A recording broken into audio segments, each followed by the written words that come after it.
நமது மக்கள் முன்னேற்ற கழகத்தின் சார்பாக தமிழ்நாடு பாண்டிச்சேரி 7 மண்டலங்களாக பிரித்து தொடர்ந்து மாநாடுகளை நடத்தி நிறைவாக இன்று தேனி மாவட்டத்திலே மிக பிரம்மாண்டமாக எங்களுடைய மாநாடை நடத்தி கொண்டு இருக்கின்றோம்.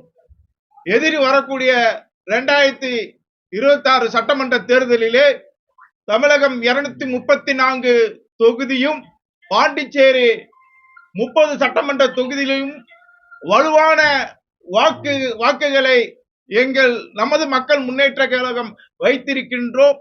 நாங்கள் எந்த கூட்டணியில் அமைகின்றோமோ அந்த கூட்டணி தான் மாபெரும் வெற்றி கூட்டணியாக அமையும் என்பதை இந்த நேரத்திலே தெரிவித்துக் கொள்கின்றேன்.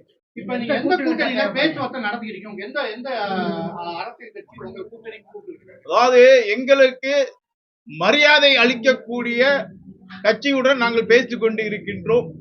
நிச்சயமாக எங்களுடைய கட்சியின் மரியாதைக்கு உரிய சீட்டுகள் வழங்கக்கூடிய கட்சியுடன் கூட்டணி அமைப்போம். தாவேகா விஜய் ஆட்சியிலும் பங்கு அதிகாரத்திலும் பங்குன்றாரு. ஒருவேளை அந்த கூட்டணியில இங்க போவதற்கான வாய்ப்புகள் நாங்க வரவேற்கிறோம். இந்த கூட்டணி அந்த கூட்டணி அப்படின்னு இல்ல, எங்களுடைய கொள்கைகளை ஏற்றுக்கொள்ள வேண்டும். எங்களுடைய பிரதான கொள்கைகளை நாங்கள் வைத்திருக்கின்றோம். தூய நீர், தூய காற்று, தூய மண்வளம், விவசாயிகளுக்கான விலை நிர்ணயம் போன்ற கொள்கைகளை வச்சிருக்கோம். அந்த கொள்கைகளை ஏற்றுக்கொள்ளக்கூடிய கட்சியுடன் கூட்டணி அமைப்போம்.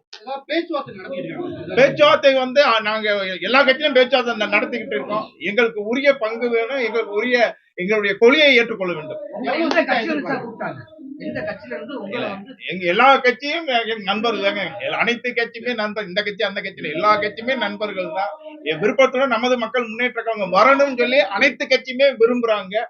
எங்களுடைய உயரத்துக்கு தகுந்த மாதிரி நாங்கள் சீட்டுகளை கேட்கிறோம். நிச்சயமாக எங்களுடைய தகுதியின் அடிப்படையில் எங்களுக்கு நிச்சயமாக சீட்டு வழங்குவார்கள் என்று நம்புறோம்.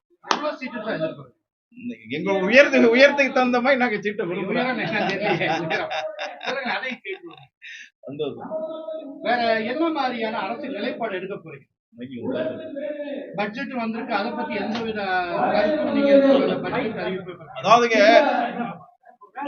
அதாவது பட்ஜெட்டை பொறுத்த வரைக்கும் பற்றாக்குறை பட்ஜெட்டாக போடக்கூடாது. வருவாய் பட்ஜெட்டா தமிழ்நாடாக இருந்தாலும், மாநில அரசாக இருந்தாலும், மத்திய அரசாக இருந்தாலும் நம்மளுடைய தேசத்துக்கு வருவாயை கூட்டக்கூடிய பட்ஜெட்டாக அமைய வேண்டும் என்பதுதான் எங்கள் கட்சியினுடைய கொள்கை.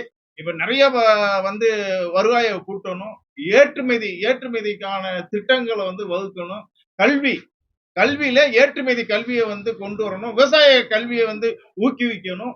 இந்தியாவை பொறுத்த வரைக்கும் பாத்தீங்கன்னா விவசாயமும் வியாபாரமும் சேர்ந்ததுதான் இந்தியா. விவசாய பெருமக்களும் வியாபார பெருமக்களும் வளருவதற்கான பட்ஜெட்டாக அமைய வேண்டும் என்று வேண்டிக் கொள்கிறோம். தமிழக அரசு பாத்தீங்கன்னா ஒரு 5000 ரூபாய் இதை எப்படி பாக்குறீங்க? இது தேர்தல் காலம் வரவிருக்கக்கூடியதான். நிச்சயமாக கம்பத்தில் போட்டிடுவேன். எங்களுக்கு தேனி மாவட்டத்துல 4 தொகுதியுமே வெற்றி வாய்ப்புள்ள தொகுதி தான். இங்க 234 தொகுதியிலையும் அதிகமான வாக்கு வங்கிகளை வைத்திருக்கோம்.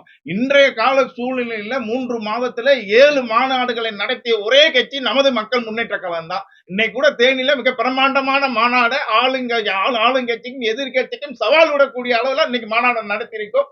எங்களுடைய பெரும்பான்மையை நிச்சயமாக வருகின்ற 2026 சட்டமன்ற தேர்தலிலே நமது மக்கள் முன்னேற்ற கழகம் நிரூபிக்கும்.